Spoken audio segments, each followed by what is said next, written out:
So ఈరోజు ఒక interesting పర్సన్తో ఒక కాన్వర్జేషన్. ఇది కూడా చాలా ముఖ్యమైనది. సో ఆధ్యాత్మికత, సాక్షి భావన ఇట్లాంటివి ఎంత ముఖ్యమో మన భారతదేశంలో ఉన్నాం కాబట్టి, దేశానికి ఒక బౌండరీ ఉంది కాబట్టి, దేశంలో ఎలాంటి అల్లర్లు, దేశంలో ఎలాంటి అశాంతి లేకపోతే అప్పుడు మనం ఇంకాస్త శాంతిలోకి వెళ్ళవచ్చు. సో మన చుట్టుపక్కల అశాంతి ఉందనుకో మనం ఏం చేస్తాం? సో మన ఇంట్లో గొడవలు ఉన్నాయనుకో మనం ఏం చేస్తాం? అట్లాగే దేశంలో కూడా మనకు స్వాతంత్రానికి ముందు, స్వాతంత్రం తర్వాత చాలా చాలా సంఘటనలు జరిగాయి. చరిత్రని కాస్త తెలుసుకుంటే మంచిది. సో ఈరోజు ఒక మిత్రుడు తాను దేశమంతా పర్యటించి చాలా వీడియో ఫుటేజ్ తీసుకొని ఒక కొత్త పదాన్ని మీకు పరిచయం చేస్తాను. డెమోగ్రాఫిక్ చేంజ్ అంటారు దాన్ని. అంటే మన భారతదేశంలో రాష్ట్రాలు ఉన్నాయి కదా, ఈ రాష్ట్రాల లోపల అన్ని మతాల వాళ్ళు ఉంటారు. ముఖ్యంగా హిందూ, ముస్లిం, క్రిస్టియన్ అంటే మనం సబ్జెక్టివ్గా చెప్పుకుంటే. సో మనకు ఫ్రీడమ్ రాకముందు పర్సంటేజెస్ని ఆధారం చేసుకుని ఇప్పుడు కూడా పర్సంటేజెస్ ఉంటాయి. కానీ డెమోగ్రాఫిక్ చేంజ్ అంటే ఏంటి? ఫర్ ఎగ్జాంపుల్, ఈ ఊర్లో ఒక 100 కుటుంబాలు ఉన్నాయి. 100 కుటుంబాల్లో ఒక 60 కుటుంబాలు హిందువులవి, ఒక 20 కుటుంబాలు ముస్లిమ్స్వి, ఇంకో 20 కుటుంబాలు క్రిస్టియన్స్ ఉన్నాయి. మిగతా ఒక 5-6 కుటుంబాలు రకరకాల జైన్ ఈ కమ్యూనిటీ, పార్సీ కమ్యూనిటీస్ ఉన్నాయి అనుకుందాం as an example. Demographic change అంటే ఎగ్జాంపుల్, ఈ వేరే మతానికి సంబంధించిన వాళ్ళు 20% కాకుండా 40% అయ్యారనుకో, అప్పుడు మెల్లగా అక్కడ ఉద్రిక్తతలు వస్తాయి. మెల్లగా ఆ ప్రాంతం వేరే మన దేశంలోనే ఉంటూ సపరేట్ కంట్రీగా ఆపరేట్ చేయబడేటువంటి చాలా స్టేట్మెంట్స్ ఉన్నాయి. ఇది హైపోథీసిస్ కాదు. అయితే మనం ఎంతసేపు సినిమాలు చూస్తాం, హీరోలు, కళకండలు, కాబట్టి ఇవన్నీ తెలియదు. బట్ మన భారతదేశంలో మన భారతదేశాన్ని ముక్కలు చేయడానికి కొన్ని శక్తులు నిరంతరం పనిచేస్తూనే ఉన్నాయి. ఇవి ఊరికే తెలుసుకోవాలి. సరే నువ్వు నడుము గట్టి ఏమి చేయకపో, బట్ అట్లీస్ట్ ఇన్ఫర్మేషన్ తెలుసుకో. సో అట్లా ఈరోజు ఒక మిత్రుడు వచ్చాడు, కశ్యప్ అని. అతను పశ్చిమ బెంగాల్ వెళ్ళి చాలా వీడియో ఫుటేజ్ తీశాడు. అక్కడ ఉన్న వాళ్ళని చూశాడు. అక్కడ అది బంగ్లాదేశ్ అండ్ పశ్చిమ బెంగాల్ ఆ బార్డర్లో ఏం జరుగుతుంది, మన భారతదేశంలో ఉంటూ మన భారతదేశంలో ఇంకొక దేశం ఏర్పాటయ్యే విధంగా ఒక ఏలినేషన్ ఎట్లా స్టార్ట్ అయింది, పర్సిక్యూషన్ అంట, రిలీజియస్ పర్సిక్యూషన్ అంటే మతం ఆధారం చేసుకొని ఎట్లా దాడులు జరుగుతున్నాయి, అక్కడ ఉన్న గవర్నమెంట్ అంటే ఇప్పుడు మమతా బెనర్జీ కావచ్చు, ఎట్లా తాను జస్ట్ రాజకీయంలో చేస్తూ అధికారంలో ఉండటం కోసం ఎటువంటి చర్యలకు పాల్పడుతుంది, ఎట్లా తను బ్లైండ్ అయిపోయింది. ఏదేమైనా సరే దేశం ఎటుపోయినా పర్వాలే, నేను ముఖ్యమంత్రి ఉంటే చాలు అని అనుకున్నప్పుడు స్వార్థం పెట్టిపోయిన తర్వాత నీ చేష్టల లోపల నిజాయితీ ఉండదు. సో ఓన్లీ ఒక కమ్యూనిటీని అప్పీస్ చేయడానికి ఒకరు పనిచేశారనుకో, మనకి సౌభ్రాతృత్వం లేకపోతే ఒక బ్యాలెన్స్ ఎట్లా వస్తుంది? సో ఇట్లాంటి రకరకాల విషయాల గురించి నేను తనతో మాట్లాడిన తర్వాత నేను ఈరోజు ఏం చెప్పానంటే, మీ దగ్గర ఉన్న కంటెంట్ ఒక్క టాక్లో చెప్పలేము, అందుకని let us talk about demographic shift. ఇది చాలా చాలా చాలా చాలా ఇంపార్టెంట్ సబ్జెక్ట్. అయితే చాలామందికి పరిచయం లేదు కాబట్టి మనకి ఎందుకులే అనుకుంటారు. సినిమాల గురించి గంటలు మాట్లాడతాం, షార్ట్స్ గంటలు చూస్తాం, దానివల్ల ఏమీ రాదు. దీనివల్ల కూడా ఏమీ రాదు, కానీ తెలుసుకుంటే ఉపయోగపడుతుంది. మన చుట్టుపక్కల మన సమాజంలో జరిగే మార్పులను ఎట్లయితే మన ఇంట్లో మార్పులు చూసుకుంటాం కదా, అట్లాగే సమాజంలో కూడా మార్పులు చూసుకోవాలి. సో ఐ ఇన్వైట్ కశ్యప్ రండి, కాస్త ఓపెన్గా. ఇది ఒక ప్లాట్ఫామ్. సో రకరకాల వ్యక్తులు వాళ్ళ వాయిస్ వినిపిస్తున్నారు. నేను నా ఒపీనియన్ కాదు, నేను ఒక భారతీయుడిగా నేను కొన్నిసార్లు వింటాను ఎవరేం చెప్పినా. I don't judge people. So చూసేవాళ్ళు కూడా ఊరికే జడ్జ్ చేయకుండా, ఇంకోటి ఇది హైపోథీసిస్ కాదు, ఒక వ్యక్తి ప్రాక్టికల్గా వెళ్ళి అక్కడే ఉండి అక్కడ కష్ట నష్టాలన్నీ ఎదుర్కొని చూసి వీడియో డాక్యుమెంట్ చేసి, అంటే he's really into it. So నమస్తే కశ్యప్. నమస్కారం. సో మీరు వచ్చినందుకు ఫస్ట్ థ్యాంక్ యూ. తర్వాత మీరు చెప్పింది కొంత విన్నాను, అది దాని గురించి నాకు ఎరుక ఉంది. I'm aware of. నేను ఊరికే స్పిరిచువలిజం గురించి చెప్తున్నవాడిని కాదు. నేను నా కుటుంబం ఎట్లా ఉండాలి, నా చుట్టుపక్కల సమాజం ఏంది, ప్రకృతి ఏమిటి, మన భారతదేశం బాగుండాలంటే ఏముండాలి, అన్ని విషయాల పట్ల ఎరుక కలిగి ఉండి మనకు ఎంత సాధ్యమో అంత చేయడానికి ప్రయత్నం చేస్తున్నవాడిని. సో ఇప్పుడు మీరు పశ్చిమ బెంగాల్ ఎందుకు వెళ్ళారు?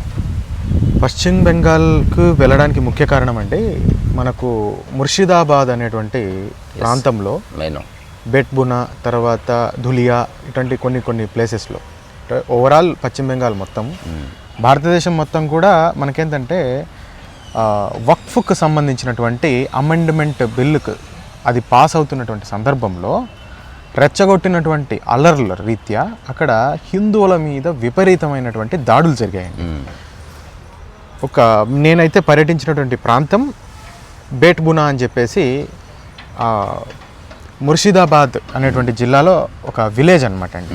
ఇది ఫరక్కా రైల్వే స్టేషన్ నుంచి దాదాపు 7 కిలోమీటర్ల దూరంలో ఉంటుంది. గంగానది పరివాహక ప్రాంతం. గంగానది దాటితే బంగ్లాదేశ్ అటుపక్క. అయితే ఇక్కడ 12వ తేదీ ఏప్రిల్ 12 తర్వాత 11, 13 కూడా 3 రోజులు కూడా దాదాపు దాడులు జరిగాయి. ఎలాంటి దాడులు అంటే 4,000 మంది ముస్లింలు వచ్చి 140 ఇండ్ల మీద దాడి చేసి, అంటే 400 మంది హిందువుల మీద దాడి చేశారు. ఎంతలా దాడి చేశారంటే వాళ్ళ ఆస్తులను తగలబెట్టేసి వాళ్ళ స్త్రీలను పట్ల అసభ్యంగా వ్యవహరించి కొంతమంది మీద అఘాయిత్యాలు చేసి 3 పురుషుల్ని చంపేయడము, మిగతా వాళ్ళందరినీ తరిమేయడము, వాళ్ళని లూటీ చేసేయడము, అంటే దొంగతనం చేసేయడము, అవన్నీ దోపిడీ చేసేయడము, అక్కడ ఉన్నటువంటి పశువులను ఏమిటంటే వాటిని కూడా ఎత్తుకుపోవడము, వాటిని సజీవ దహనం చేసేయడము, పెట్రోల్ బాంబులు వేయడము, ఆటోమేటిక్ రైఫిళ్లతోటి కాల్పులు జరపడము, తర్వాత బాంబులు, నాటు బాంబులు ఇవన్నీ కూడా వేయడము, ఇలాంటివన్నీ భయభ్రాంతులు చేసినటువంటి సందర్భం. ఇది మీడియాలో రిపోర్ట్ అయిందా? మీడియాలో రిపోర్ట్ అయింది, కానీ చాలా లేటుగా బయటికి సమాధానం. ఇప్పుడు ఇది ఒక ఇంపార్టెంట్ పాయింట్. సో ఇప్పుడు ఇతను చెప్తుంది కల్పిత కథ కాదు. ఒకవేళ మీరు నేషనల్ మీడియా ఫాలో అయితే ఇవన్నీ రిపోర్ట్ అయ్యాయి. అర్ణవ్ గోస్వామి కానీ, రాహుల్ శివశంకర్ కానీ, లేకపోతే రకరకాల ఛానల్స్లో చాలా బ్యూటిఫుల్ డిబేట్స్ అయ్యాయి. ఏ డిబేట్ జరిగినా దాన్ని సమర్థించే వాళ్ళు ఉంటారు, దాన్ని విమర్శించే వాళ్ళు ఉంటారు. ఇది ఓన్లీ అట్లా చేసిన వాళ్ళు మా మతానికి సంబంధించిన వాళ్ళు కాదు, వాళ్ళు ఏదో ఉద్దేశాలతో చేస్తున్నారు అని చెప్పేవాళ్ళు ఉంటారు. కొందరు అంటారు లేదు లేదు మీరు ఈ ఉద్దేశంతోనే చేసేవాళ్ళు. సో న్యారేషన్ బిల్డింగ్ ఎప్పుడూ చేసేవాళ్ళు ఉన్నారు. మన ఫ్రీడమ్ ముందు పోలీస్ యాక్షను, అంతకుముందు మహమ్మద్ అలీ జిన్నా. అసలు ఒక దేశం ఏర్పడడానికి ఉత్తగానే ఏర్పడదు, ఒక న్యారేషన్ బిల్డ్ చేస్తారు. దానికి తగ్గట్టు ఇరు వర్గాలు వాళ్ళ రాజకీయ ప్రయోజనాల కోసం ఏదో చేస్తూ ఉంటారు. సో అందుకని ఇది మేకప్ స్టోరీ కాదు, it is been reported in media. ఇది మీరు కాస్త గూగుల్లో కొడితే వచ్చేస్తుంది. రీసెంట్ పాస్ట్లో జరిగింది, ఏప్రిల్లో జరిగింది. అయితే అక్కడ ఏరియాలో ఎందుకు దాడి జరిగింది అని అంటే ఆ ముస్లింలను కొంతమంది రిపోర్టర్లందుకు ప్రశ్నించినటువంటి సందర్భంలో వాళ్ళు చెప్పినటువంటిది ఏంటంటే మా భూములన్నీ కూడా గవర్నమెంట్ లాక్కుంటుంది, హిందువులకి ఇవ్వాలనుకుంటుంది, వక్ఫ్ని తీసేయాలనుకుంటుంది, కాబట్టి అంటే మీకు గవర్నమెంట్తో సమస్య అయితే గవర్నమెంట్ మీద మాట్లాడాలి, కానీ అక్కడ చుట్టుపక్కల మీతో కలిసి పెరుగుతున్నటువంటి హిందువుల మీద దాడి చేయడము ఇది ఎందుకు జరిగింది అనేటువంటి ప్రశ్న మనం మొదట వేసుకోవాలి. ఎందుకు జరిగింది అంటే మన సంఖ్య అనేది అక్కడ తగ్గిపోయింది. కేవలం 10 నుంచి 20% మాత్రమే హిందువుల సంఖ్య నేనైతే ఏదైతే పర్యటించినానో ఆ ప్రాంతాలలో ఉన్నది. అది అదునుగా భావించి అక్కడ ఉన్నటువంటి వాళ్ళు ఇస్లాం యొక్క మూల స్వభావాన్ని జనాలు అర్థం చేసుకోవాలి. ప్రపంచవ్యాప్తంగా ఇస్లాం ఏ విధంగా ఎదుగుతూ వచ్చిందనేటువంటిది చాలా సందర్భాలలో చాలా చోట్ల పర్యటించి చెప్పినా కూడా వాళ్ళు మనకు రివర్స్ క్వశ్చన్ వేసి మీరు ఏదో ఐడియాలజీతోనో లేకపోతే ఏదో పార్టీకో లేకపోతే ఇంకొక దానికో సంస్థకో మీరు ఈ విధంగా మాట్లాడుతున్నారు, ఒక మతానికి సంబంధించో మాట్లాడుతున్నారు అనే విధంగా ప్రశ్నించి వాళ్లకు నిజాలు తెలియజేయాలి అని అంటే ప్రత్యక్ష సందర్భాలను వాళ్ళ కళ్ళ ముందర మనం తెలియజేయాల్సినటువంటి సందర్భం. మాది పోర్మామిల్ల, కడప జిల్లా పోర్మామిల్ల, రాయలసీమ. మా ఊర్లో చిన్న డిబేట్ వచ్చినటువంటి సందర్భంలో ఇదన్నీ గవర్నమెంట్ అన్ని కల్పిత కథలు, కేవలం ముస్లింలను ఇది చేయడానికి కల్పితము అని అంటే లేదండి నేను వెళ్తాను, నేను ఖచ్చితంగా అక్కడికి వెళ్తాను, వెళ్ళి ఫుటేజ్ అందుకు తీసుకొని వస్తాను, మీకు చూపిస్తాను. నాకు వీళ్ళకి వచ్చినటువంటి క్వశ్చనే, లేకపోతే ఈ సెక్యులర్ భావజాలంలో ఉన్నటువంటి వాళ్ళకి వచ్చిన క్వశ్చనే, లేకపోతే ఎవరైతే మన మతానికో లేకపోతే మన ధర్మానికి మెయిన్గా విరుద్ధమైనటువంటి వాళ్ళు చెబుతున్నటువంటి అభూత కల్పన కావచ్చు, ఏదైనా కావచ్చు, దాన్నే నిజమని నమ్మేటటువంటి సందర్భం. దాన్ని మనం ఎండగట్టాలంటే ఏం చేయాలి, అసలు విషయం అనేది బయటికి తీసుకురావాలి. అందుకనేసి నేను వెస్ట్ బెంగాల్ వెళ్ళాల్సి వచ్చింది. నా ఉద్దేశం ఏమిటంటే వీళ్లకు నిజానిజాలు తెలియాలి. సంఖ్యాబలం అనేది డెమోగ్రఫిక్ చేంజెస్ అంటే మన సంఖ్య అనేది తగ్గిపోతే మనం ఏ విధమైనటువంటి పరిస్థితులు ఎదుర్కోవాల్సి వస్తుంది అని జనాలకు తెలియాలి.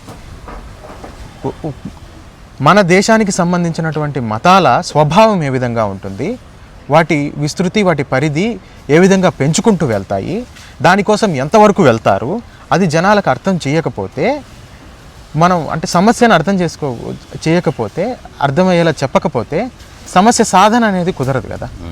సమస్యలాగానే ఉండిపోతుంది. అవును. సరే, దానిలోకి వెళ్ళే కంటే ముందు ఒక చిన్న పాయింట్ నేను ఫ్రమ్ హిస్టరీ చెప్తాను.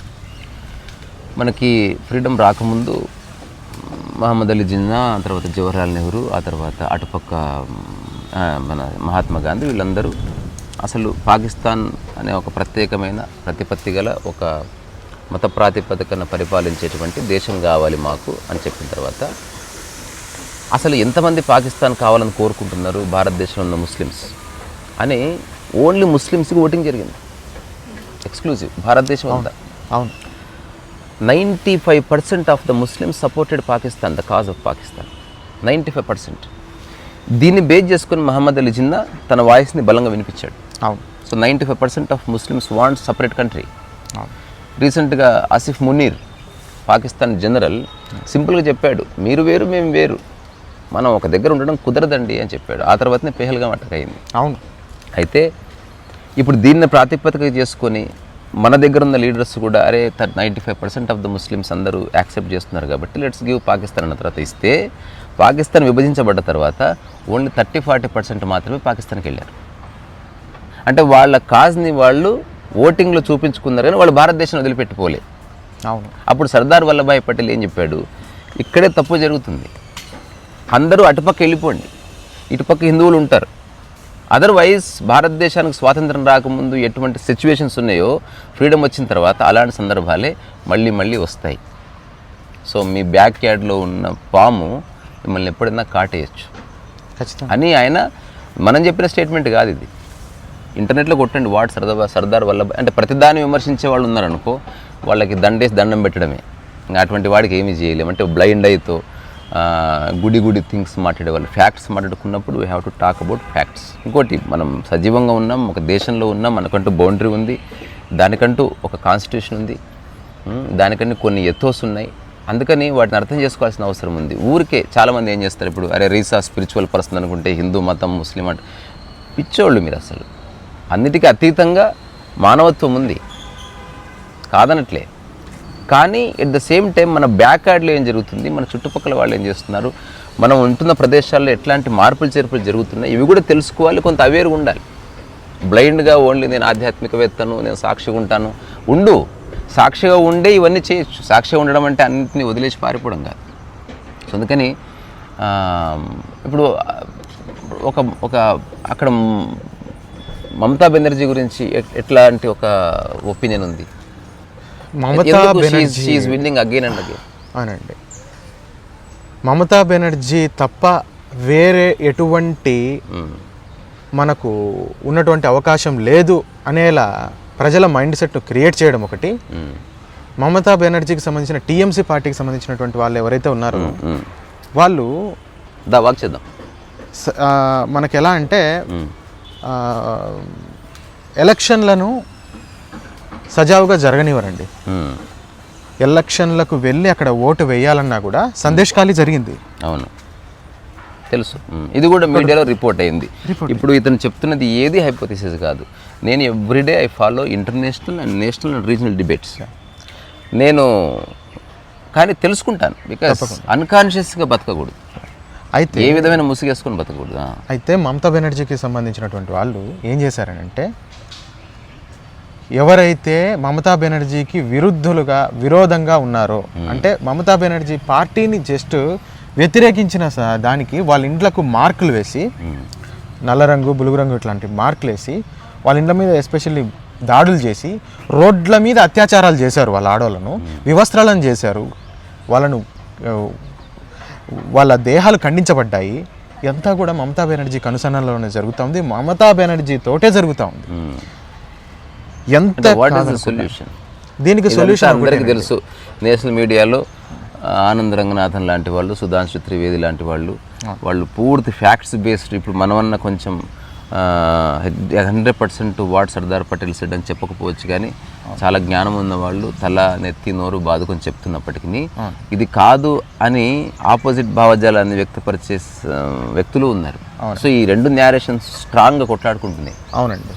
So what is the solution అంటే హౌ రాష్ట్రపతి పాలన పెట్టి ఇప్పుడు నువ్వు అంటున్నది నేషనల్ మీడియాలో చెప్పేశారు. చెప్పేశారు. అంటే ఇది జరిగితే బాగుంటుందని అందరూ అనుకుంటున్నారు. అసలు నేను చెప్తున్నా, అసలు పాలిటిక్స్ అయిపోతే అంత బాగుంటుంది.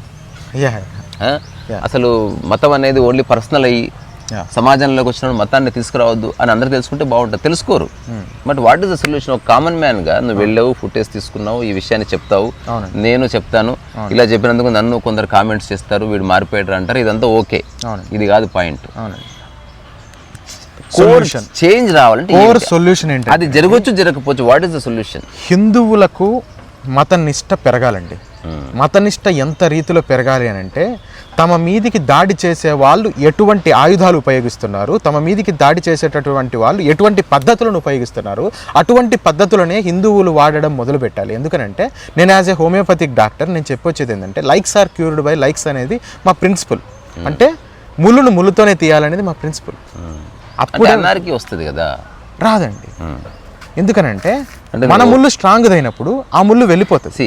నేను అదే చెప్తున్నా, ఇది స్టార్ట్ అయితే అది అంతకంటే స్ట్రాంగ్ స్టార్ట్ అవుతుంది. కాదండి. ఎందుకనంటే గతంలో కూడా ఎన్నో సందర్భాలలో భారతదేశం మీదకి రకరకాల ఐడియాలజీ ఉన్నటువంటి వాళ్ళు, రకరకాల వ్యక్తులు, రకరకాల జాతుల వాళ్ళు దండెత్తి దండయాత్ర చేసినారు. ఇక్కడ ఉన్నటువంటి వాళ్ళు ఎదుర్కొన్నటువంటిది ఎలా అంటే క్షాత్రంతో ఎదుర్కొన్నారు. అవును, తెలుసు. ఇప్పుడు మనకు ఇక్కడ విషయం ఏంటంటే, మనకు ఫ్రీడమ్ రాకముందు plan of action is different. ఒకసారి ఒక డెమోక్రటిక్ సిస్టమ్ ఏర్పాటైన తర్వాత ఒక లీగల్ సిస్టంలో అంతా జరగవలసి ఉంది. అవునండి. ఇప్పుడు మనది అనార్కీ కాదు, లేకపోతే అంటే ఏమంటారు, మోనోథెయిస్టిక్ రిలీజియన్ బేస్డ్ కాదు మనది డెమోక్రసీ ఉంది. కాబట్టి ఉదయం 1947 ముందు అనుకో ఇవన్నీ సంస్థానాలు ఉన్నాయి. అదే మనకు 1857 మొట్టమొదటి ఆయుధ తిరుగుబాటు జరిగినప్పుడు అప్పుడు ఇండివిజువల్స్గా నిర్ణయం తీసుకున్నారు. అప్పుడు ఈ మాటకి ఒక చెల్లుబాటు అయింది. ఇప్పుడు నువ్వు కనుక రోడ్డు మీదకి వెళ్ళి చెప్పావు అనుకో, నీ మీద పోలీస్ కేసు అవుతుంది. అంటే you are inciting a crime అని చెప్తారు. సో అంటే ఇక్కడ రెండోది, నువ్వు ఈ విషయం ప్రజలకు చేరవేయాలన్నా నువ్వు చేరవేయక ముందే నేను తీసి జైల్లో వేస్తారు, because you are inciting a crime. So solutions ఇట్లా ఉండవేమో. సొల్యూషన్ ఐడియాలజీ వరకు ఓకే. సొల్యూషన్ అంటే ఫీజబుల్ సొల్యూషన్ చెప్తాను. If democracy depends upon demography, it affects any particular community. అలాంటప్పుడు మనం తీసుకోవాల్సిన నిర్ణయాలు కూడా చాలా బలంగా మనం తీసుకోవాల్సి వస్తుందండి. ఎందుకనంటే మనం పాటిస్తున్నటువంటి న్యాయం కావచ్చు, మనం పాటిస్తున్నటువంటి ధర్మం కావచ్చు, అది ఎదుటోడు పాటించినప్పుడు మనము ఎప్పటికీ అదే న్యాయం అదే ధర్మం అంటూ పాటిస్తూ కూర్చుంటే మనము అనే వాళ్ళము లేకుండా పోయేటటువంటి సందర్భం వస్తుంది. I agree. ఒప్పుకుంటూనే అడుగుతున్నా, అంటే వాట్ ఈస్ ద ఫీజబుల్ వే అంటుంది. ఫీజబుల్ వే ఏంటంటేనండి, భారతదేశంలో ప్రజాస్వామ్యానికి రానున్న కాలంలో ఇది అంతా కూడా ఎవాపరేట్ అయ్యే అవకాశం ఉన్నది. ఎందుకు అవకాశం ఉన్నది అని అంటే, స్థానికమైనటువంటి హైందవ ఏదైతే సమూహం ఉన్నదో అది సంఖ్యలో తగ్గిపోతూ వస్తుంది. అవును, ఆల్రెడీ జరిగింది. ఇప్పుడు మీరు ఎవరైతే చూస్తున్నారో ఒకసారి ఇంటర్నెట్లో కొట్టండి. లాస్ట్ 20-30 ఇయర్స్లో అస్సాం, నైబరింగ్ అస్సాం కానీ, లేకపోతే చికెన్ నెక్ అని పిలుస్తారు, భారతదేశం ఉంటుంది కదా, అట్లా అస్సాం, మిజోరాం, సిక్కిం, ఈ ప్రాంతాలన్నీ ఇక్కడికి ఇన్ఫిల్ట్రేషన్ జరిగింది. బంగ్లాదేశ్ నుంచి మనుషులు వచ్చేసారు. అక్కడున్న వాళ్ళంతా పొలిటీషియన్స్ జస్ట్ రాజకీయ లబ్ధి కోసం వాళ్ళకి ఆధార్ కార్డులు అవన్నీ ఇచ్చేసుకున్నారు, వాళ్ళతో ఓటింగ్ వేయించేసుకున్నారు. ఇప్పుడు మెల్లగా ఈ భారతదేశం నుంచి చికెన్ నెక్ని విడగొట్టాలన్న ఒక చిన్న కుట్ర నడుస్తుంది. సో ఓవరాల్గా కొందరు కమ్యూనిస్టులు ఏం భావిస్తారంటే, at least India could be divided into 5 countries. ఇది ఇప్పుడు కాదు, 1947 నుంచి.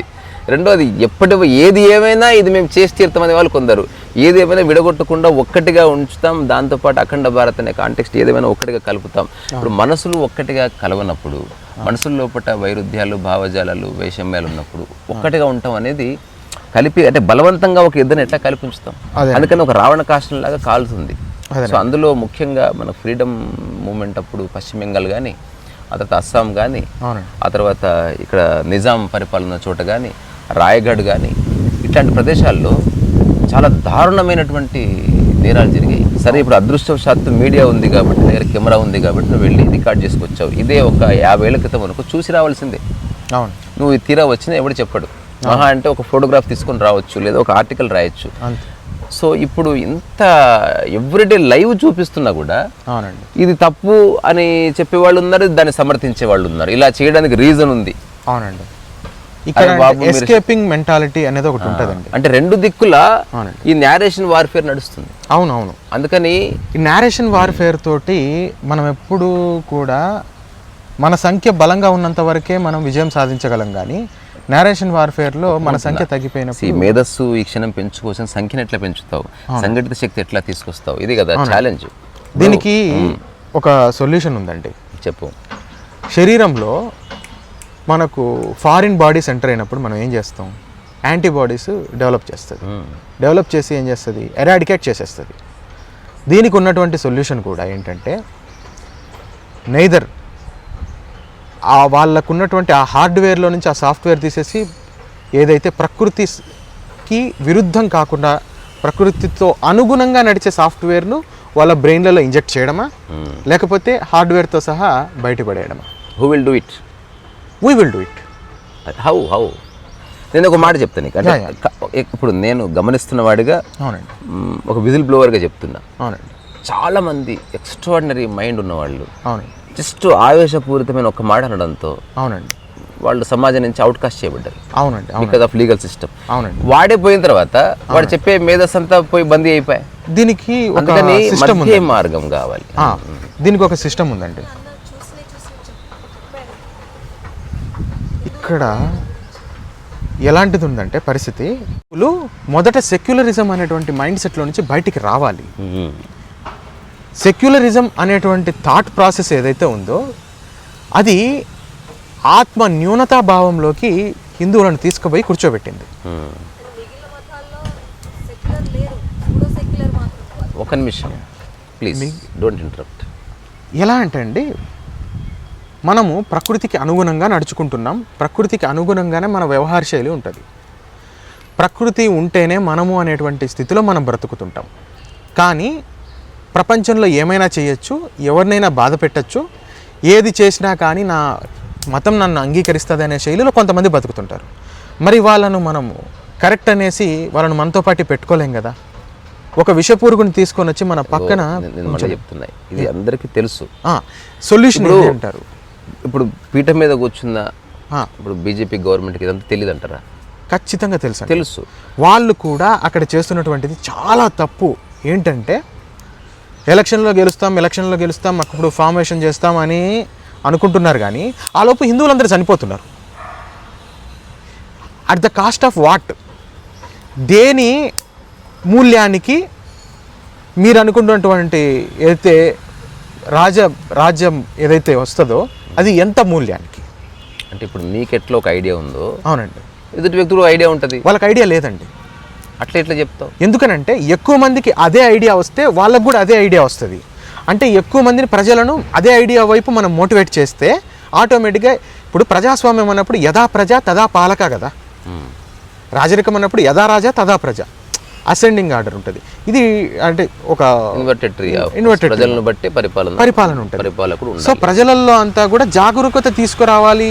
ఆ జాగరూకత వచ్చిందంటే ఆటోమేటిక్గా అయిపోతుందండి. సరే, నేను అంటున్నా యాజ్ అన్ ఇండివిజువల్ నువ్వేం చేద్దాం అనుకుంటున్నావు? ఈ జాగరూకత తీసుకొని వద్దాం. ఎట్లా? మనకు మాధ్యమాలు, వీడియో మాధ్యమాల ద్వారా, లేకపోతే మనకు పత్రికల ద్వారా, పాంప్లెట్ల ద్వారా మన వాయిస్ ఉంది. బుక్ రాస్తున్నావా? ప్రస్తుతానికైతే నేను బుక్ ట్రాన్స్లేషన్ వర్క్స్ చేస్తున్నాను. ఆ ట్రాన్స్లేషన్ వర్క్స్ పూర్తి అవుతూనే నేను సొంతంగా బుక్స్ కూడా రాసే ప్రయత్నం చేస్తాను. అంటే ఇప్పుడు నువ్వు నీ ప్రయాణాన్ని మై సోజన్ టు ముర్షిదాబాద్ అని ఒక బుక్ ఎందుకు రాయద్దు? తప్పకుండా. ఎందుకంటే దాంట్లో నీ వీడియో ఫుటేజ్ ఉంది, దాని ఫోటోగ్రాఫ్స్ తీసి తప్పకుండా అకౌంట్స్ లాగా రాసావు అనుకో, తప్పకుండా అట్లీస్ట్ అవేర్నెస్ రావాలంటే అవేర్నెస్ ఇచ్చేవాడు ఫస్ట్ ప్రశాంత స్థితిలోనే ఉండాలి. అవును. ఎందుకంటే అలజడిలో ఉన్నవాడు అవేర్నెస్ క్రియేట్ చేయలేడు, అలజడిలో ఉన్నాడు సర్జరీ చేయలేడు. అంటే ఎవడైతే కరెక్ట్ చేయాలనుకుంటున్నాడో వాడు స్థిరంగా ఉండి తీరాలి. తప్పకుండా. సరే, అలజడిలో ఉన్నవాడు ఇంకా అలజడిని సృష్టిస్తాడు, అది ఎప్పుడు జరుగుతున్నది. But someone wants to correct. ఇట్లాంటి అవేర్నెస్ ఉన్నవాళ్ళు చాలా ఇరుకులో ఉండాలి. ఎందుకంటే నీవు గలంత అయ్యావనుకో నీదంతా ఆగిపోతుంది. అందుకని నిన్ను కాపాడుకుంటూ నీ వాయిస్ వినిపించేటువంటి ఆ మధ్య మార్గాన్ని కనుక్కుంటూ అక్కడి నుంచి ఏ విధంగా చేస్తే ప్రజలకు రీచ్ అవుతుంది, కొంచెం ఆలస్యమైనా కూడా పర్ఫెక్ట్ రీచ్ అవుతుంది. దీని తర్వాత ఇప్పుడున్న ప్రజెంట్ పొలిటికల్ డిస్పెన్సేషన్ కావచ్చు, లేకపోతే మేధోవర్గం కావచ్చు, ఇట్లాంటి వాళ్ళకి ఎట్లా చెబితే ఒక ఏకాభిప్రాయం కుదురుతుంది ఈవెన్ లాంగ్ రన్లో అవును అనేది ఒక ఐడియా వస్తుంది అనేది నా అబ్జర్వేషన్. ఇప్పుడు నువ్వు చెప్పేదంతా నువ్వు ఇందులో బ్యూటీ ఏంది, ఇప్పుడు మొత్తం కాన్వర్జేషన్లో ఇది అందరికీ తెలుసు, ఇతను ప్రత్యక్షంగా చూశాడు, అదొక్కటే ఇంపార్టెంట్ పాయింట్. ఇప్పుడు ఈయన చెప్పింది ఈయనను పక్కన పెడితే లాస్ట్ 3-4 మంత్స్లో అట్లీస్ట్ 1000 డిబేట్స్ జరిగింటాయి సేమ్ థింగ్. ఇంకా బలమైన రీజన్స్తో ఇరుపక్షాల వాళ్ళు వాదించిన సందర్భాలు ఉన్నాయి. ఫర్ ఎగ్జాంపుల్ పశ్చిమ బెంగాల్ గవర్నమెంట్లో ఇది జరుగుతుందంటే పశ్చిమ బెంగాల్ మమతా బెనర్జీ పార్టీకి సంబంధించిన ఆ స్పోక్స్ పర్సన్స్ వస్తారు, దే డిఫెండ్ హర్. ఎగ్జాక్ట్లీ. అట్లాంటిది ఏమీ లేదు, ముస్లిమ్స్ చేస్తున్నారు, హిందువులు చేస్తున్నారు, ఇది మత సంబంధమైనది కాదు, వాళ్ళకేదో గొడవే కొట్టుకుంటున్నారు. అసలు ఇప్పటి వరకు చాలామంది కామన్ సెన్స్ తెలియదు. ఇప్పుడు ఒక వ్యక్తి మర్డర్ చేశాడు, అది ఆస్తి కోసం చేశాడు. ఒక వ్యక్తి ఒక గ్రంథాన్ని ఆధారం చేసుకొని చేశాడు. ఈ 2 మర్డర్లు ఒకటి కావన్న విషయం ఈ తెలియనంత వరకు ఎట్లా చెప్తాం? దీనికి తెలియజేయడానికంటే రకరకాల పరిస్థితులు మనము చరిత్ర నుంచి తీసుకోవాలండి. చరిత్ర అంటే ఇప్పుడు నిన్నటి రోజు చరిత్ర అంటున్నది. అవునండి, ఇది ఏ విధంగా చెప్దామనేసి మీరు అడుగుతున్నారు. అది నేను అంటున్నది, నువ్వు ఇప్పుడు ఎంత చెప్పినా still you are outside of the box. అంటే నువ్వు ఇంకా బాక్స్లోకి ఎంటర్ కాలే, నేను outside of the box. At least నేను ఒక మాధ్యమంగా అట్లీస్ట్ నేను చెప్తున్నాను. అవునండి. సో చూసేవాళ్ళు కూడా ఊరికే జడ్జ్ చేయకండి, ఊరికే ఏదో కామెంట్ పడేసి సంకలు గుద్దుకోకండి. అంటే ఇలాంటివి మాట్లాడి తిట్టించుకోవాలని ఎవరికి ఉండదు. ఇది ఒక చిన్న సామాజిక బాధ్యత, అంతకుమించి ఏమీ లేదు. అన్నిటికీ ఏమంటారు అండర్ కరెంట్గా ఆధ్యాత్మిక సారం ఉంటుంది. ఇప్పుడు ద్వేషము ఎట్లా పుడుతుంది?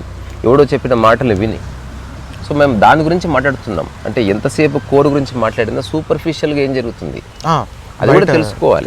ఇప్పుడు నేను తెలుసుకుంటాను, నేను రకరకాల వ్యక్తులతో మాట్లాడతాను, అసలు వాళ్ళ మనస్సులో ఏముంది నేను జడ్జ్ చేయట్లేదు ఇతన్ని. ఐ ఆల్సో సే ఎరుకలో ఉండి నువ్వు ఏదైతే అవగాహన చేసుకున్నావో, ఆకలింపు చేసుకున్నావో, దాన్ని ఏ విధంగా చెబితే నీవు ఉండాలి, నీ యొక్క మేధస్సు ఉండాలి, నీ ఆలోచనలు ఉండాలి, దాంతోపాటు సమాజం మారాలి. ఆవేశపడితే నీవే పోయిన తర్వాత మార్పు ఎట్లా వస్తుంది? ఒక నెగిటివ్ సందేశం వెళ్తుంది, ఎవరెవరైతే సత్యం తెలుసుకున్నారో వాళ్ళంతా చచ్చిపోతున్నారు అని అట్లా అది తప్పది. అంటే కాకుండా what makes your understanding reach people అన్నది ఆలోచిస్తామని చేసాము. అయితే ఇది మనం చాలా సబ్జెక్ట్ ఉంది.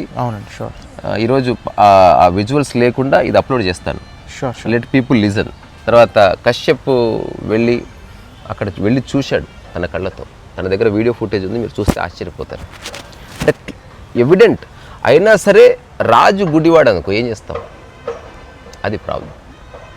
సో నేను apolitical, I don't belong to any political party, నాకేం పొలిటికల్ పార్టీలో సభ్యత్వం లేదు. కానీ మన భారతదేశం యొక్క బౌండరీని, దాంట్లో ఉన్న ఒకనొక బ్యూటీని ఎవరైతే డిస్ట్రాయ్ చేస్తారో వాళ్ళందరూ పొలిటికల్ సిస్టంలో ఉండటానికి వీల్లేదు.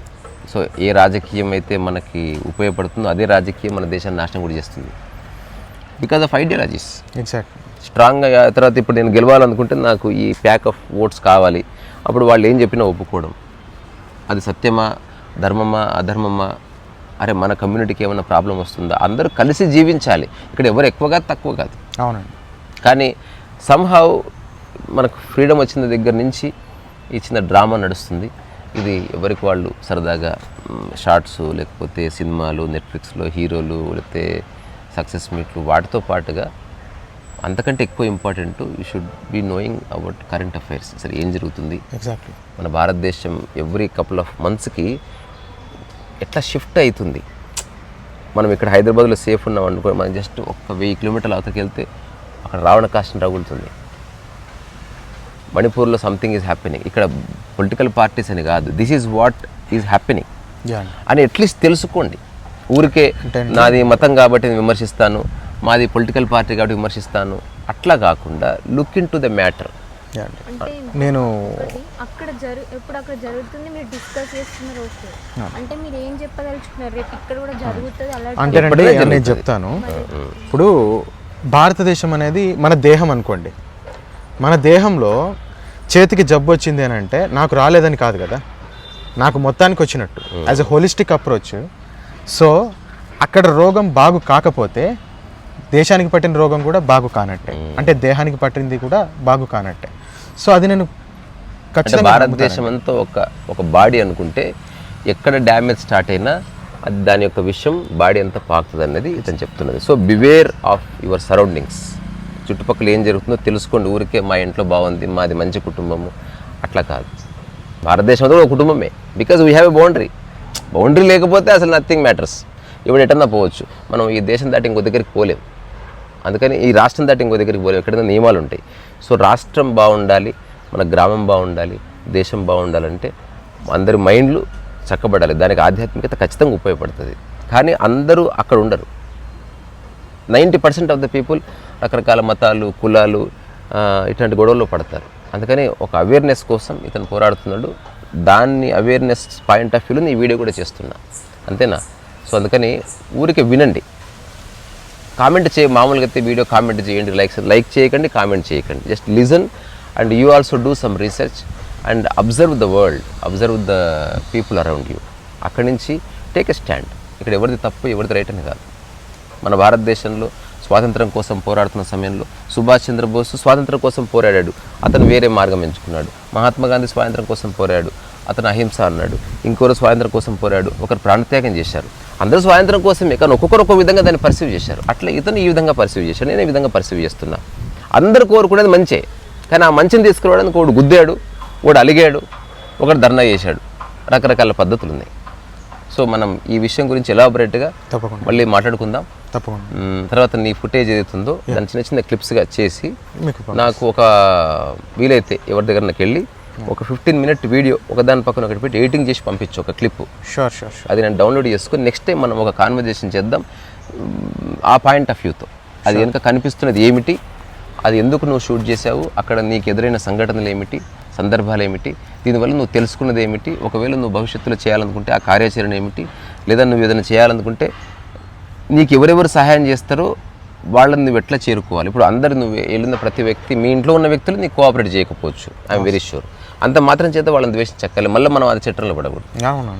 మనం అర్థం చేసుకోవాలి, వాడికి ఆ మానసిక పరిపక్వత లేదు, వాడు అర్థం వాడు మనతో చేయట్లేదు. సో మన కోసం ఎవరెవరు పని చేస్తున్నారో అట్లాంటి వాళ్ళని కలుసుకోవడం, అట్లా నీవు అనుకున్న ఒక పక్క వృత్తిని, దాంతోపాటు నీకున్న ఈ దేశం బాగుండాలన్న ఒక స్ఫురణని కాపాడుకుంటూ జర్నీ చేస్తామని మనస్ఫూర్తి కోరుకుంటూ ఇక్కడికి సెలవు తీసుకుంటున్నా. మళ్ళీ చెప్తున్నా, ఊరికే జస్ట్ పిచ్చి వ్యాఖ్యలు చేయకండి, దానివల్ల ఉపయోగం లేదు. బికాస్ నాకేవి తగలవు. But this is what is happening before the independence and independence పీరియడ్లో, ఆ తర్వాత ఆఫ్టర్ ఇండిపెండెన్స్ కూడా మనకు తెలియకుండా కొన్ని శక్తులు రకరకాలుగా ఈ దేశాన్ని ఎట్లా ముక్కలు చేయాలని ప్లాన్ చేస్తున్నారు. అది ఇంకొక 1000 ఏళ్ళైనా ఉంటుంది, అది ఖచ్చితంగా ఉంటుంది. ఎందుకంటే మైండ్ ఉన్న చోట విభజన ఖచ్చితంగా ఉంటుంది. ఒకటే అంశాన్ని 2 రకాలుగా వాదించే వాళ్ళు ఎప్పుడూ ఉంటారు. ఎవరిని వాళ్ళు సమర్థించుకునే సమాజం ఇది. అయినప్పటికీ వీటన్నిటికీ బియాండ్గా సత్యం ఏదో ఉండే ఉంటుంది. మన భారతదేశానికి సంబంధించిన ఒక ఆత్మ ఏదో ఉండే ఉంటుంది. మనందరం బాగుండాలంటే ఏదో ఒక మధ్య మార్గం ఉండే ఉంటుంది. అట్లాంటి దానికోసం మేధావులు కావచ్చు, రకరకాల వ్యక్తులు రకరకాలుగా పనిచేస్తున్నారు. So we should at least appreciate చేయకపో, వాళ్ళతో కలిసి పని చేయకపో, బట్ అట్లీస్ట్ విను శ్రద్ధగా. ఇది నేను చెప్పాలనుకుంటున్నాను. Be patient and listen with lot of patience. ఇదే నేను చెప్పాలనుకుంటున్నాను, సరేనా? సో ఇక్కడి నుంచి మీ అందరిలో ఉన్న ఓపికకి శిరస్సు ఉంచి నమస్కారం చేస్తున్నా. క్రీసరస్సు వయసా మనం మళ్ళీ కలుసుకుందాం. Will talk again. సో ఈరోజు ఓవరాల్గా మన సబ్జెక్ట్లో వచ్చింది డెమోగ్రాఫిక్ చేంజ్, డెమోగ్రాఫిక్ షిఫ్ట్ అన్నది అర్థం చేసుకోండి. నేను ముగించే ముందు ఒక్కసారి ఒక మాట చెప్తాను, మీరు ఆశ్చర్యపోతారు. కేరళలో ఒక గ్రామం ఉంది. ఆ గ్రామంలో ఒక మతం వాళ్ళు 80% అయ్యారు. 80% అవగానే ఆ గ్రామం నిర్ణయించుకున్నారంట, ఇప్పటి నుంచి సండే సెలవు కాదు, వేరే రోజు సెలవు ఇచ్చుకుందాం. బికాస్ మన మతస్థులు ఎక్కువైపోయారు కదా.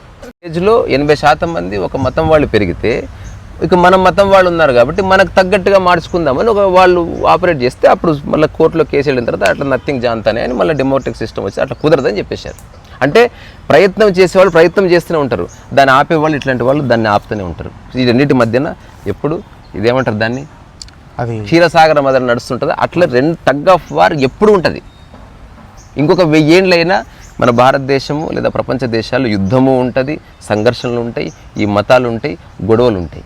సో వీటన్నిటి మధ్య మార్గం ఏందన్నది ఖచ్చితంగా ప్రశాంతంగా ఆలోచించి ఒక సంఘటితంతో పనిచేయాలి తప్ప ఆవేశపడేవాడు వాడు పని చేయడు, వాడు నాశనం చేస్తాడు, వాడు గల్లంత అయిపోతాడు. తద్వారా అసలు అంత మేధస్సంతా పోతుంది. ఇది ఎట్లుందంటే ఒక చిన్న ఎగ్జాంపుల్ చెప్తా. ఒక వ్యక్తి చాలా విషయాలు ఆకలింపు చేసుకున్నాడు.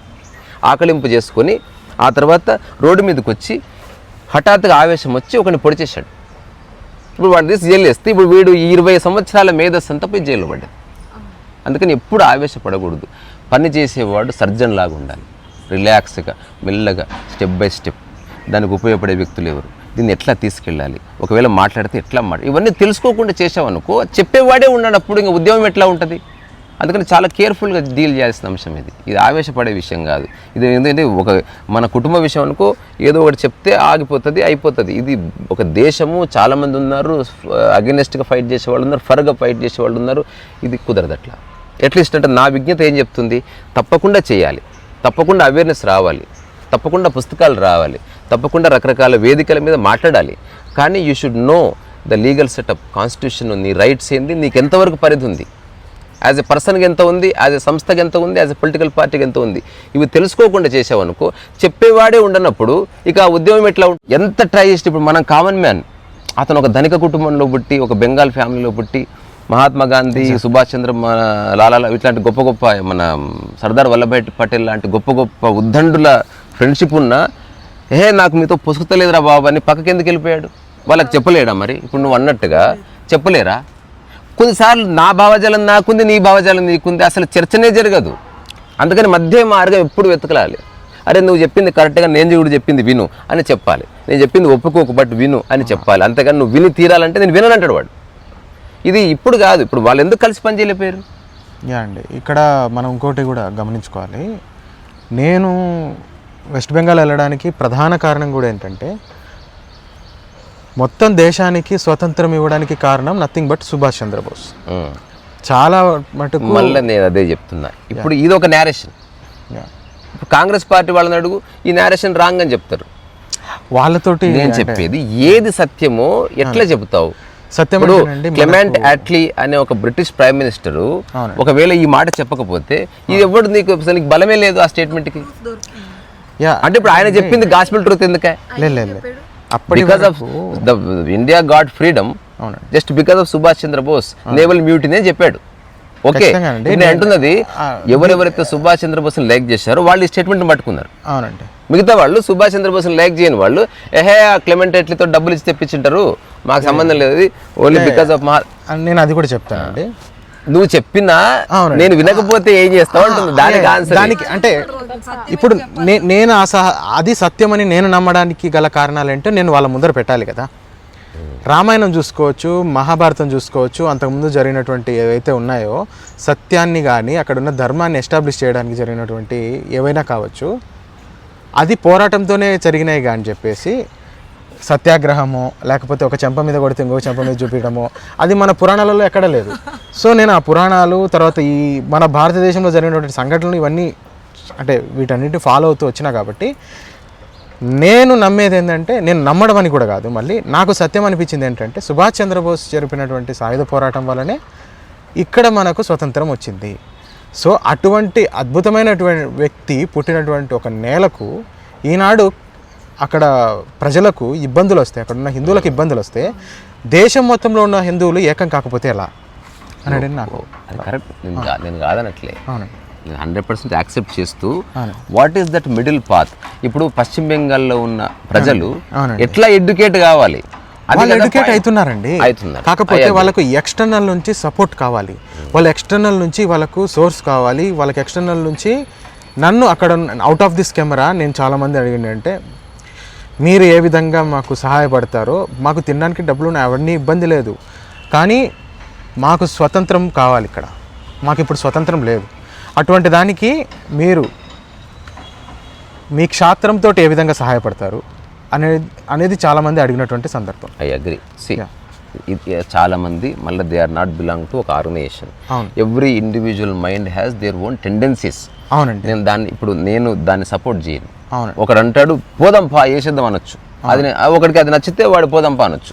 విషయం అది కాదు, ఓవరాల్ చేంజ్ కోసం ఏం చేస్తామని నేను మాట్లాడుతాను. రోగకారకమైనటువంటి కణాలు అలానే ఉన్నాయి. దానివల్ల మిగతా చుట్టుపక్కల ఉన్న కణాలకు ఇబ్బంది కలుగుతుందని అంటే సర్జరీ చేసి తొలగించడమే. అవునబ్బా, ఒప్పుకుంటున్నా. దానికి సర్జరీ చేసి డాక్టర్ పొడవరు కదా, ప్రిపేర్ కూడా చేస్తారు. అదే ప్రిపరేషన్. కానీ ఆ ప్రిపరేషన్ గురించి నేను మాట్లాడుతున్నాను. ఆ ప్రిపరేషన్కి అట్లా జనాలకు సర్జరీ చేస్తాను పొడిచామనుకో చచ్చిపోతుంది. అందుకని ఫస్ట్ జనాలకు అర్థమయ్యేలా చెప్పాలి. అన్ని విషయాల పట్ల అంటే చెప్పేసిన సనాతన ధర్మం హిందువుగా అదే.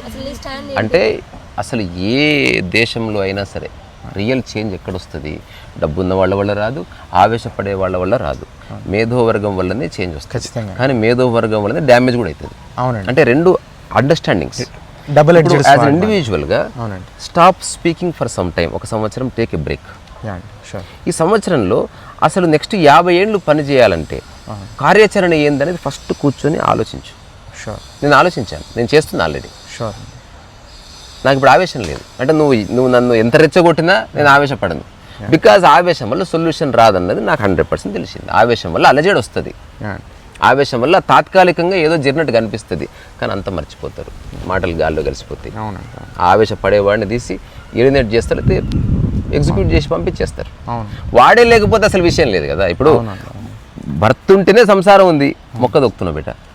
వాడే లేకపోతే మంచో చెడో కలిసే ఉంటూ మార్పు కోసం ట్రై చేయాలి తప్ప వ్యక్తులు అయిపోకూడదు. అందుకని నేను నీకు ఇచ్చే సలహా ఏంటంటే go deep in to your understanding. నువ్వు ఇచ్చే ప్రతి స్టేట్మెంటు ఎంతవరకు ఫీజబుల్, ఈ సమాజంలో అది అనార్కీకి దారితీస్తుందా, ఒక మంచి దేశం కానీ రాష్ట్రం కానీ ఎస్టాబ్లిష్ అవ్వడానికి దారి తీస్తుందా, నీకు ఎట్లాంటి వ్యక్తుల సహాయం అవసరం, ఇప్పుడున్న పొలిటికల్ డిస్పెన్సేషన్ నువ్వు ఎట్లా టచ్ చేయొచ్చు, నీవు ఒకవేళ ఒక పుస్తకం రాస్తే దాని పరిధి ఏమిటి, ఇట్లాంటి విషయాలన్నీ గొప్ప మేధావులు లేకపోతే నిజంగా ఉద్యమాలు చేసిన వాళ్ళు కొంతకాలం చేసిన తర్వాత వాళ్ళకి అర్థమైంది సాచురేట్ అయిపోయినట్టు. అంటే నీ యొక్క వాక్కులో అందం పోయి రిపిటేషన్ వస్తుంది. రిపిటేషన్ రాగానే ఉద్యమం అయిపోతుంది. బాగా చెప్తున్నారు. కొత్తదనం కావాలి, కొత్త వాక్కు కావాలి, కొత్త భావజాలం కావాలి, కొత్త పాట కావాలి, కొత్త ఒరవడి కావాలి, కొత్త నినాదం కావాలి. ఒక్క నినాదం కోసం 3-4 ఏళ్ళు వెయిట్ చేసిన ఉన్నారు. తుమారా ఖూన్ దేదో మై తుమ్కు ఆజాద్ దూంగా అన్నాడు సుభాష్. ఆ నినాదం సుభాష్ చంద్రబోస్కి ఫస్ట్ డే రాలే. After so many years of understanding life అక్కడి నుంచి ఒక కంక్లూషన్కి వచ్చి ఇక ఏదేమైనా నేను దీనితో వెళ్తాను అని నిర్ణయించుకున్న ఒక స్థిరచిత్తం కావాలి. అది రానంత వరకు అలజడి ఉంటుంది. అందుకని నేను నీకు వచ్చే సలహా ఏంటంటే ఒక కపుల్ ఆఫ్ మంత్స్ అన్నీ పక్కన పెట్టి నీ అండర్స్టాండింగ్ రకరకాల మేధావర్గాలతో ఓపెన్గా మాట్లాడు. నువ్వు చెప్పిన దాన్ని 100% నో అనొచ్చు. కోపడకు. వాళ్ళకి తెలియక అంటున్నారు పాపం, వాళ్ళకి దాని గ్రావిటీ తెలియదు. ఇప్పుడు కొందరు పిచ్చివాళ్ళు ఉన్నారు, అన్ని మతాలు హిందూ ముస్లిం బాయ్ లేకపోతే ఈశ్వర్ అల్లా తేరోనాం, అన్ని మతాల సారం ఒక్కటి, ఏ మతాన్ని పట్టుకున్నా ఈశ్వరుని చేరుతావు, డొక్కలో పట్టాలంటే వాడు చదవలేదు, వాడికి తెలియదు. వాడికి నువ్వు చేయవలసిందల్లా ఎక్స్ప్లెయిన్ చేయడం. కోపడకు. కోపడ్డావు అనుకో వాడు నీకు శత్రువు అవుతాడు. ఎక్స్ప్లెయిన్ చేస్తే he may understand after some time. లేనే లేదు అంటే కొన్ని విషయాల్లో పూర్తి వ్యక్తిగతం అది. నేను ఏదన్నా అనుకున్నప్పుడు నా కుటుంబ సభ్యులే నాకు సహాయం చేయాలని కోరుకోను. నా సహాయం కోసం సందేహం వస్తే ఎక్స్ప్లెయిన్ చేయొచ్చండి, కానీ నిందలేస్తా ఉంటే దానికి మనం ఎక్స్ప్లెనేషన్ ఇవ్వాల్సిన అక్కర్లేదు. అట్లీస్ట్ ఇగ్నోర్ చేయి. డోంట్ లూజ్ యువర్ కూల్ కోల్పోవద్దు. అర్థమైందండి. రిలాక్స్గా ఉంటూనే అద్భుతాలు చేయబడతాయి. రిలాక్స్ ఉండడం అంటే నవ్వుకుంటూ ఉండమని కాదు, నీ మనసులో ద్వైధీభావన రావద్దు. అవునండి. ఒక స్థిరచిత్తం ఏర్పడ్డ తర్వాత 1,00,000 మంది 1,00,000 చెప్పని నిన్ను క్రిటిసైజ్ చేసి వాళ్ళు చేస్తారు. ఏదైనా సరే అక్కడే ఉండు తప్పకుండా, కొంచెం అంతే. అప్పుడే రియల్ చేంజ్ వస్తుంది. మనం వీఆర్ టాకింగ్ అబౌట్ ఒక స్పొరాడిక్ చేంజ్ కాదు, రియల్ చేంజ్. అవును, రియల్ చేంజ్ వస్తుంది. ఎకానమీలో వస్తుంది, మన సాంప్రదాయంలో, ఎవ్రీథింగ్. ప్రపంచం అంటేనే మారుతుంటుంది అబ్బా. ఆ మార్పున్న దాంట్లో మారని దానికోసం మనం ప్రయత్నం చేస్తున్నాం. అవునవును. అంటే అంత మారినా కొన్ని మారకూడదు. ఉదాహరణకి భార్య భర్త ఎంత గొప్ప డ్రెస్సులు వేసుకున్నా ప్రేమ మారకూడదు. అవును, అట్లా. సో కుటుంబ సభ్యులు దేశ విదేశాలు సెటిల్ అయినా వాళ్ళ మధ్య బంధం మారకూడదు. అవును, ఆ అటాచ్మెంట్ అది ఏదో మారని దానికోసం అందరు ప్రయత్నం చేస్తున్నాం. నీకు ఒక ఐడియా ఉంది, నాకు ఒక ఐడియా ఉంది. ఒకరిది సాత్వికము, ఒకరిది కొంచెం హార్డ్ లైన్ ఉంటుంది, ఒకరిది మేధో ఉంటుంది, ఒకటి పాటలు పడతాడు, ఒకటి ఆవేశపడతాడు. కానీ తర్వాత స్టేజ్ మీద వాడు ఏం చేయాలి? నేను నమ్మే సిద్ధాంతం ఏదంటేనండి, పాలు విషము కలిపితే విషమే అవుతుంది కానీ పాలు కాదండి. I agree. అంటే ఇప్పుడు నువ్వు ఎక్కడి నుంచి మాట్లాడుతున్నావో అక్కడి నుంచి అన్ని స్టేట్మెంట్స్ వస్తాయి. అంటే ఎందుకంటే ఒక చిన్న ఒక ఐడియా అనేది కాంక్రీట్ అయింది ఇప్పుడు. అవును. నేనంటున్న దాంట్లో కూడా కొంతకాలం చూడు, అవునండి. మనం కెమెరాలోనే అవసరం లేదు, ఆఫ్ ద రికార్డ్ అందరు కూర్చొని అందరూ ఓపెన్గా మాట్లాడుకోవాలి. అవును. ఒకరు నీకు చెప్పిన దానికి నో అన్న కూడా అంగీకరించి వాళ్ళకి ఎక్స్ప్లెయిన్ చేయడంలో పడాలి తప్ప అవునండి, తిట్టకూడదు. తిడితే మళ్ళీ అదే జరుగుతుంది. ఇప్పుడు ఒక వర్గం వాళ్ళు ఏం చేస్తున్నారు, వాళ్ళు చెప్పింది నో అంటే చంపేస్తున్నారు కదా, మళ్ళీ మనం అదే జాబితాలో ఎట్లుంటాం? నువ్వు చెప్పింది నో అనే హక్కు అందరికి ఉండాలి, 100% అయినా సరే మనం ఎక్స్ప్లెయిన్ చేయాలి. చేస్తాం.